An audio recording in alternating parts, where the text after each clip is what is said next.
22nd, 2020 was the day my life changed. I vividly remember being brought to our local hospital, being sent to the emergency room, being hooked up to an ECG machine, and one of the nurses quietly whispering to the other nurse, "A 13-year-old with a heart rate of 35? What?" I thought that was normal.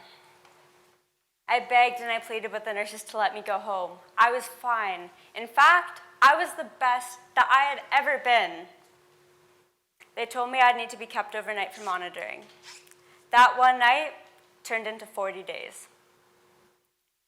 Oftentimes, when you're battling a mental illness, you will be in denial. You will do everything in your power to say, "I'm fine." That's what happened to me when I was in the midst of anorexia nervosa. Approximately 1 in 3 Canadians battle mental illness within their lifetime, but that's only counting the ones who have been formally diagnosed. Since the start of the COVID-19 pandemic, there's been a dramatic increase of those battling a mental illness. There's a stigma around seeking help, being seen as unstable or weak, and that impacts the way people think about seeking help. Growing up as an athlete, you're always expected to look strong. You're always expected to push yourself, even when you have exceeded your mind and your body's limits. Simone Biles once said, "We're not just athletes.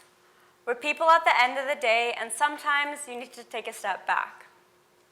Growing up as a dancer, I was surrounded by the expectations of what the perfect body looks like. Always wanting to be that girl thrown up in the air for lifts. Always having a bigger costume than everyone else. It spoke to the toxic habit of comparison. "I wish I had a thigh gap like her. I wish I was a size 2 like everyone else," were words that were constantly running through my mind. I was afraid to look weak among the others, so one day my parents sought help for me. I remember the day I was brought into the hospital.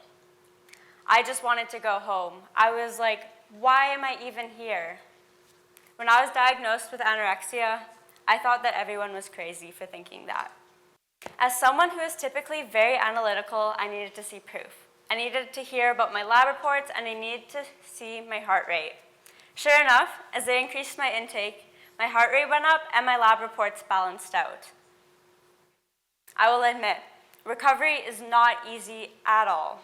There are some days where you feel like you're being consumed by the voices in your head, and other days you will find it hard to believe that you're even battling an eating disorder. But in all honesty, those lows that you face are a lot better than your previous mindset. I've seen improvements in my mood, my academics, my athletics, and in my overall mindset.